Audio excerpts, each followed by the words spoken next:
Hello दोस्तों। आज मैं एक बहुत ही इंटरेस्टिंग स्टोरी आपको सुनाने जा रहा हूँ, जिसे सुनने में आपको बहुत इंटरेस्ट भी आएगा और बहुत कुछ आपको सीखने को भी मिलेगा। तो मैं शुरू करता हूँ। दो गिद्ध थे, वो बहुत ऊंची आकाश में उड़ रहे थे। उड़ते उड़ते उन्हें भूख लगी और उन्होंने ऊपर से ही नीचे ज़मीन में देखा तो एक गिद्ध को चूहा दिखाई दिया और दूसरे गिद्ध को सांप दिखाई दिया। गिद्ध की आंखें बहुत ज़्यादा शार्प होती है, वो हजारों मील से ही देख सकते हैं। पहले गिद्ध ने नीचे आके चूहे को अपने पंजों में पकड़ा और एक टहनी पे जाके बैठ गया। दूसरे गिद्ध ने सांप को अपनी चोंच में पकड़ा और वो भी पहले वाले गिद्ध के सामने जाके बैठ गया। अब दोनों ही गिद्ध आमने सामने थे और चूहा पहले वाले गिद्ध के पंजों में और सांप दूसरे वाले गिद्ध की चोंच में, वो भी एक दूसरे के सामने थे। बट वो अपनी मौत के बहुत करीब होते हुए भी चूहा सांप से डर रहा था कि कहीं ये मुझे खा ना जाए। उसको ये डर था कि सांप मुझे कहीं खा ना जाए, जबकि वो अपनी मौत के बहुत करीब था। और सांप अपनी मौत के करीब होते हुए भी उसके मुंह में पानी आ रहा था, उसकी जीभ ललचा रही थी कि मैं चूहे को खा जाऊं। तो इससे हमें दो शिक्षाएं मिलती है कि हमें अपनी ज़ुबान पे की मिठास पे कंट्रोल करना चाहिए। मान लो मुझे रसमलाई अच्छी लगती है, तो अगर मैं उसका एक पीस खाता हूँ टेस्ट करने के लिए, वो मेरी सेहत के लिए ठीक है। अगर मैं उसके 5-6 पीस खाता हूँ तो मेरी तबीयत तो ख़राब होगी ही ना, मेरा शुगर लेवल भी बढ़ जाएगा। और दूसरी नॉलेज हमें ये मिलती है कि डर, चूहा मौत के करीब होते हुए भी सांप से डर रहा था कि कहीं ये मुझे ना खा जाए। तो ये डर क्या चीज़ है?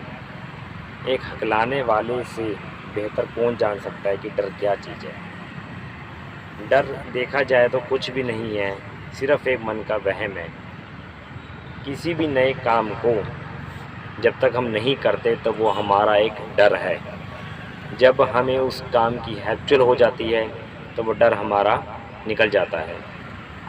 फॉर एग्ज़ाम्पल, अगर एक इंसान को तैरना नहीं आता और उसको कहे कि समुंदर में तैरने के लिए, और वो नहीं तैरेगा, उसको डर लगेगा, तो वो लाज़मी है, कहीं कहीं डर लाज़मी भी होता है।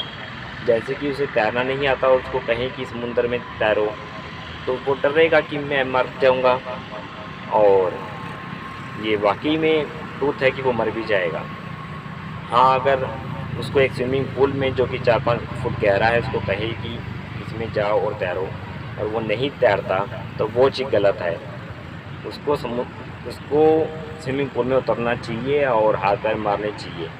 धीरे धीरे वो प्रैक्टिस करेगा तो उसको स्विमिंग तैरना आ जाएगा। उसके बाद वो रिवर में, छोटे मोटे तालाब में भी तैरेगा। उसके बाद वो समुद्र तक भी पहुंच सकता है। वैसे ही अगर किसी को गाड़ी चलानी आती है और खाली सड़क पे उसको कह दी जाए कि गाड़ी चलाने को, तो वो चला लेगा उसमें बगैर किसी गियर को चौथे नंबर पे चलाता रहेगा। उसमें बस रेस देनी है, ना तो गियर चेंज करना है, ना ही ब्रेक मारनी, ना ही क्लच को चेंज करना है। हाँ, उसने नई अगर गाड़ी सीखी और उसको कहें कि ट्रैफिक में चलाओ, तो उसको डर लगेगा कि मैं कैसे चलाऊँगा, और वो लाजमी है डर कि एक्सीडेंट ना हो जाए। जब तक वो धीरे धीरे ट्रैफिक में प्रैक्टिस नहीं करता, कब गियर चेंज करना है, कब रेस कम ज़्यादा करनी है, कब ब्रेक मारनी है, तब तक उसको डर उसका लाजमी है कहीं इससे एक्सीडेंट ना हो जाए, मुझे नुकसान ना हो जाए या किसी और को नुकसान ना हो जाए। वैसे ही हकलाने वाले होते हैं, उनको डर लगता है कि कहीं कोई मुझ पे हंस ना पड़े, कोई मेरी चीड़ न कड़ा दे। ये डर भी एक हकलाने वाले के लिए लाजमी है। उसके मन में डर ये बचपन में ही आ जाता है जब वो एक शब्द रटकता है और सामने से कोई बच्चा हंस देता है, अनजाने में हंस देता है, या क्लास में टीचर कुछ पूछती है कुछ सुनने के लिए, उसे आते हुए भी वो नहीं सुनाता, तो जिस कारण उसका कॉन्फिडेंस कम होता रहता है।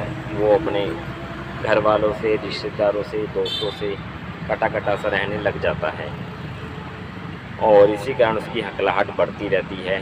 उसका दिल धक धक करने लगता है, लोगों के बीच में बोलने के टाइम उसको टेंशन हो जाती है, उसका दिमाग भारी हो जाता है और बहुत सी मुश्किलों का सामना करना पड़ता है।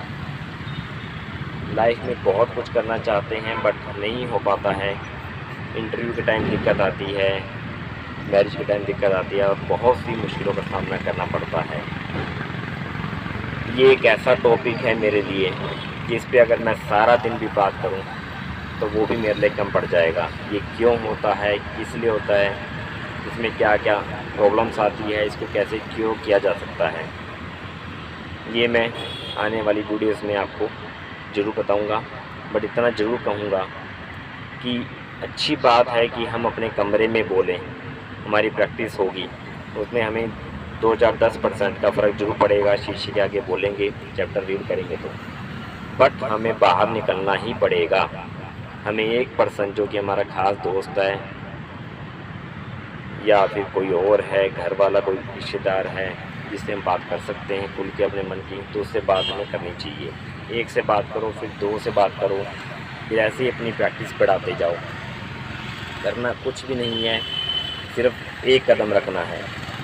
कहते हैं ना कि ऊपर वाला 99 कदम बढ़ाने को तैयार है, शुरुआत तो करो। कहते अपना हाथ जगन्नाथ, इंसान को कोशिश तो खुद ही करनी पड़ेगी।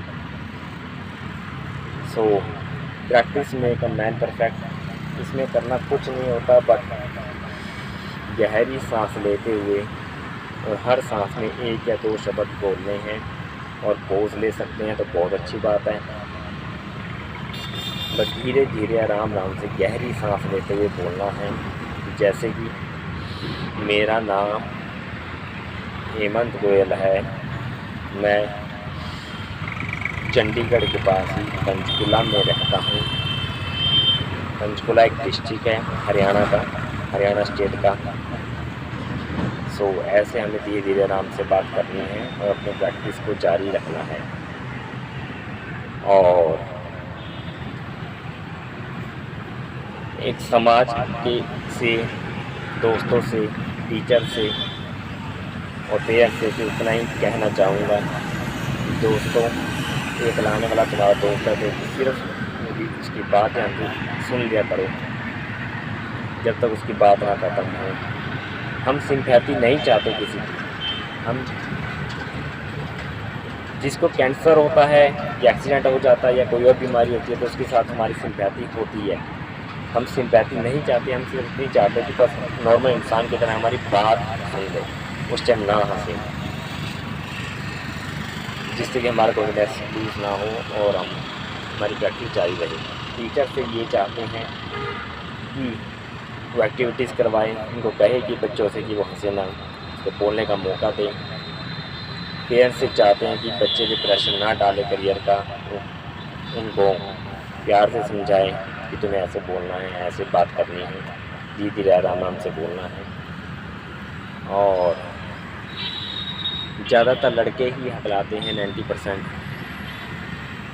लड़कियां 10% तक हकलाती है। वर्ल्ड में 1 से 1.5% लोग हकलाते हैं, जो कि एक ह्यूज अमाउंट है। मान लो कि 700 करोड़ लोग हम मान लेते हैं वर्ल्ड में हैं, तो 10 करोड़ पीपल्स हकलाने वाले हैं। चाहते तो हम बहुत कुछ है कि हकलाहट की दिक्कत मेरी ठीक हो और मैं औरों को भी ठीक करूं। एक दिन आएगा जरूर जिस दिन मैं भी ठीक होऊंगा और औरों को भी ठीक करूंगा, क्योंकि आदत ऐसी है जिसको मैंने बहुत दिल से लगा रखा है। सो या तो गूंगा ही भगवान बना देता, अब ऐसा बना दिया है तो ठीक तो होना ही है। मैं चाहता हूं कि धरती से ये हकलाहट की आदत ही ख़त्म हो जाए। कि कहने को तो इम्पॉसिबल लगता है, बट इम्पॉसिबल कुछ नहीं होता। कोशिश करनी ज़रूरी है। वर्ल्ड स्टैमरिंग डे 22 अक्टूबर को मनाया जाता है। बहुत से एक्टर ऐसे हुए हैं, फेमस पर्सनैलिटीज़ ऐसी है जिन्होंने अपनी हकलाहट पे काबू किया है। उनमें से ऋतिक रोशन, रानी मुखर्जी, समीरा रेड्डी और former president of America Barack Obama भी हकलाते थे। और एक फेमस एक्टर भी है फ़ॉरेन के, मुझे उनका नाम याद नहीं आ रहा।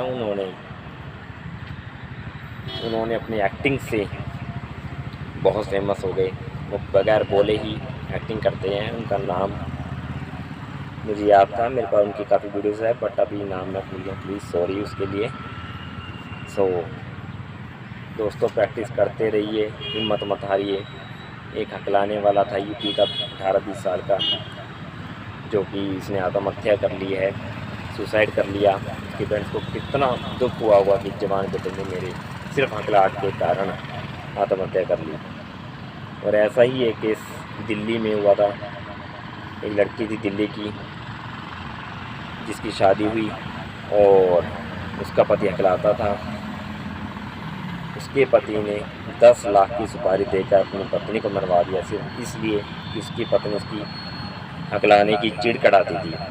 उस लड़की का बाप भी पुलिस में था, मगर कुछ काम नहीं आया।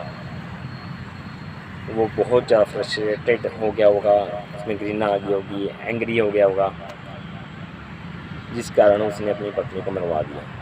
तो ऐसे केस ना हो।